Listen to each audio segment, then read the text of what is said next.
Hello and good morning, as it is currently 2 a.m.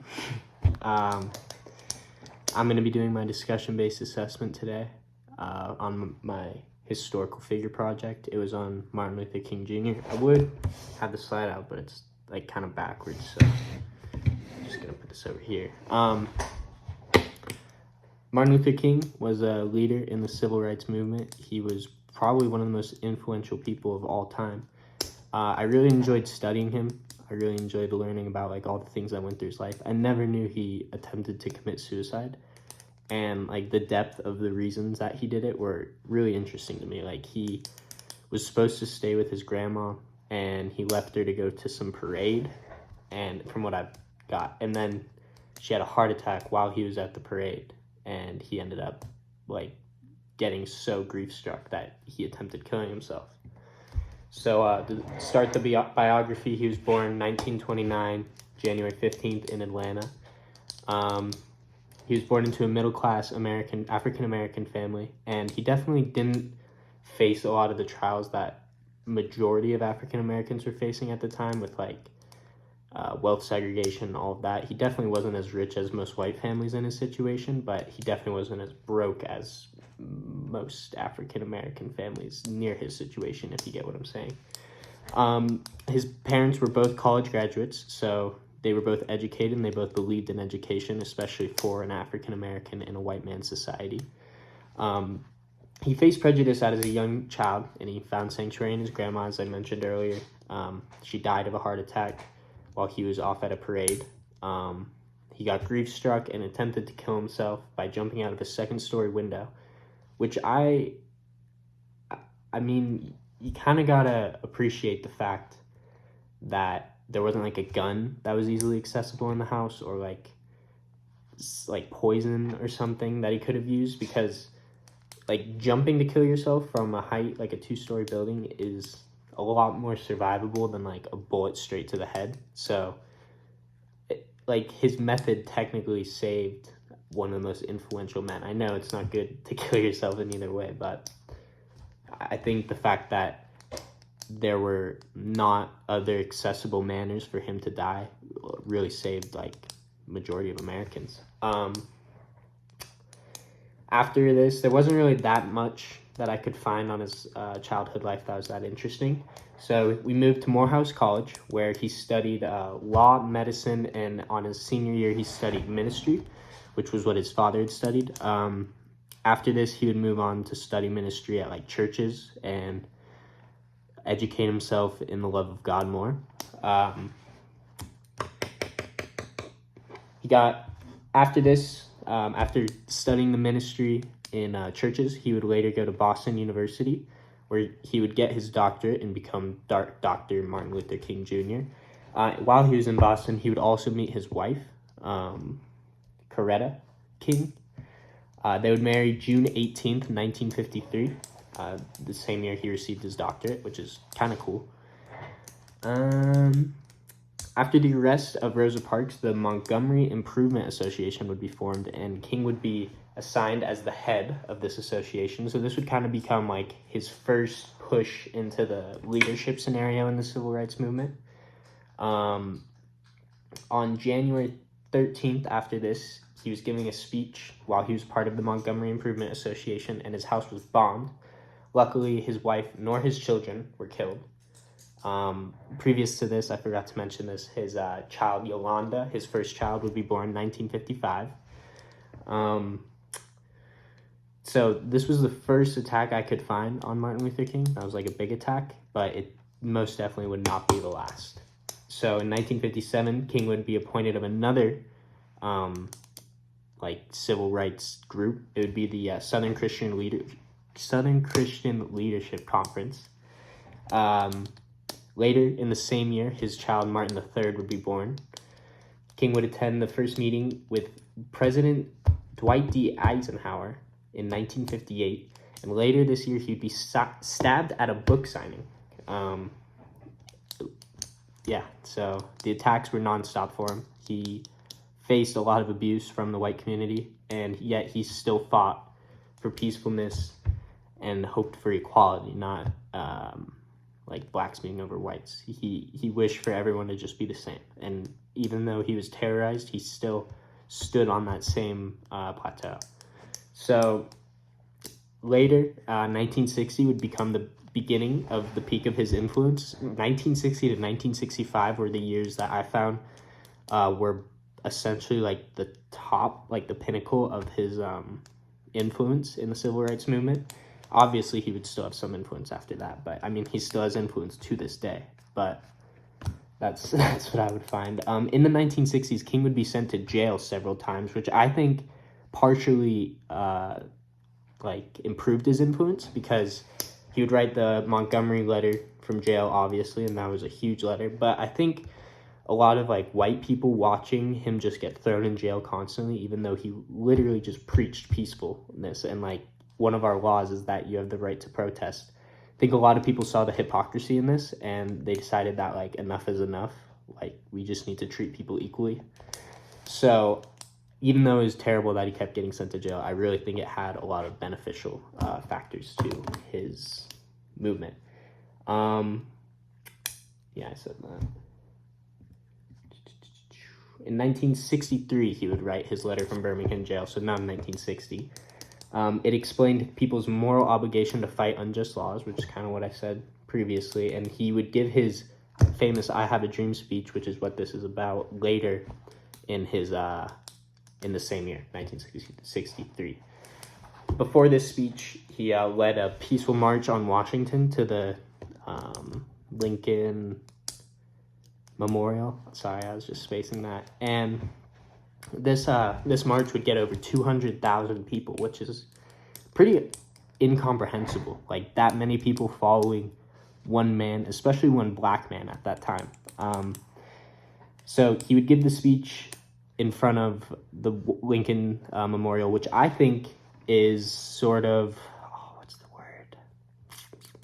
I can't think of the word right now, but like, there's an importance to it, because Lincoln freed the slaves, yet here was a black man giving a speech about how they're still not free, you know? So this march would give way to King meeting yet another president, John F. Kennedy.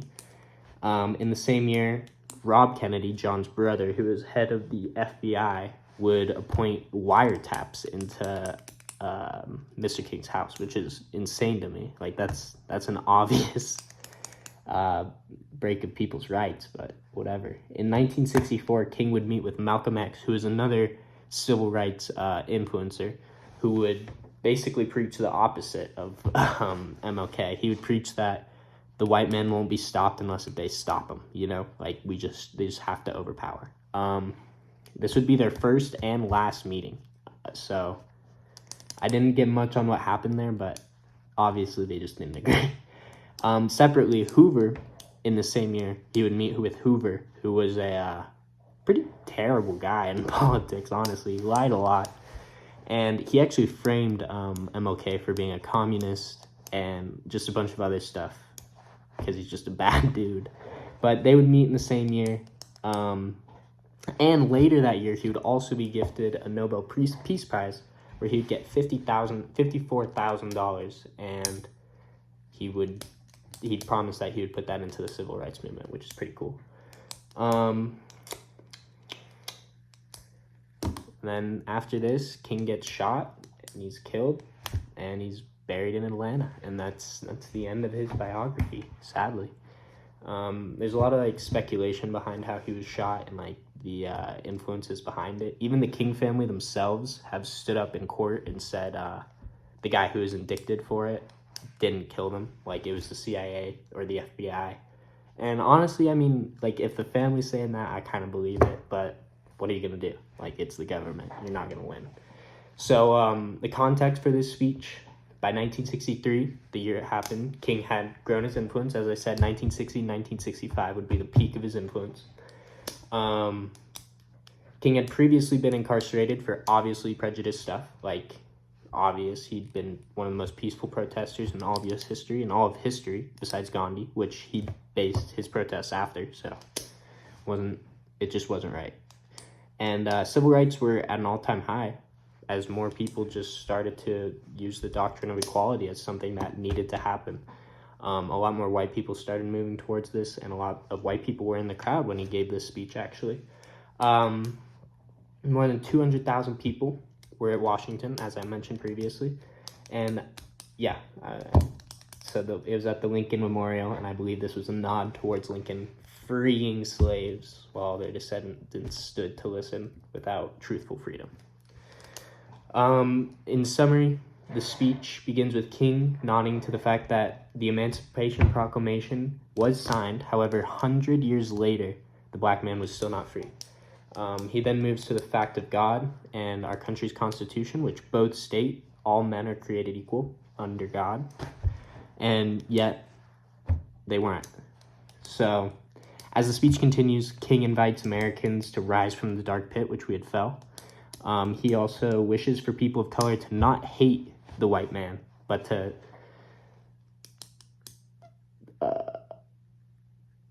not hate them, because white people were in support of the movement as well. It was just some bad apples, which you can't judge everyone off bad apples, you know? Every tree's got some. There's always just bugs getting in and stuff. And then later in the speech, he would start to share his own dream, like white boys or white children, black children holding hands together, you know, the freedom of, or the waterfall of freedom falling on everyone. So, yeah, it was a really good speech, really emotional. He put a lot of thought into it, obviously. I read somewhere that some woman with the last name Jackson, I can't remember her first name, but she had a lot of influence in the speech, and the speech wouldn't have even happened if it wasn't for her. So I probably should have included that, but King, quick analysis. King uses many metaphors. I'm just going to read these off because I don't really memorize them completely. So I'm going to read a few important ones. America has given the Negro people a bad check which has come back marked insufficient funds. So that's just obviously like a nod towards banking. I think this is important because there was unequal pay, unequal everything, and it's just a good metaphor. I really like this one. We will not be satisfied until justice rolls down like waters and righteousness like a mighty stream, because I think the freest thing on earth is water. It fills whatever it can, does whatever it wants, can erode anything. The most powerful blade is a jet stream of water. So I think it was a really good metaphor there. And then a more in-depth analysis. King was obviously a man who withheld anger. He had every right to be mad in his speech and lays out reasons to be. However, he still preaches peace and wishes for justice to be found calmly. He created vivid imagery and set a scene of his true wishes, which I think is very important. It's getting close. My personal reaction, I personally love this speech. I love how it shows King's religious background without being like a Bible thumper and just rubbing it in your face, because it's open to everybody. I like how he creates visuals of scenes of freedom being something very beautiful and very free, like a stream of water, obviously, as my last quote. And he puts a lot of emotion and fire into the speeches, you know? So I really like that. Researching this speech and MLK has also given me a lot more insight into the trials of the civil rights movement and the trials of Dr. King himself, like committing suicide and being grief-stricken over his grandma. It's inspirational. That's really all I have to say. I don't really have to go more in depth on that. It's just inspirational. Historical significance is obviously a significant speech because we get taught about this in like primary school, and you get reminded about it constantly.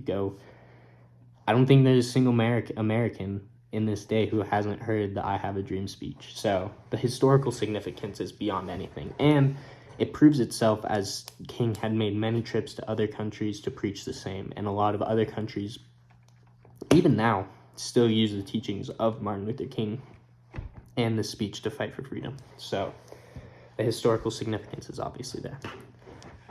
Thank you. I hope this didn't seem like I was going off the notes too much. I was trying to keep it even, you know. But yeah, I added some photos. I added the more in-depth analysis, you know what I'm saying? But yeah, thank you. I hope you have a good day.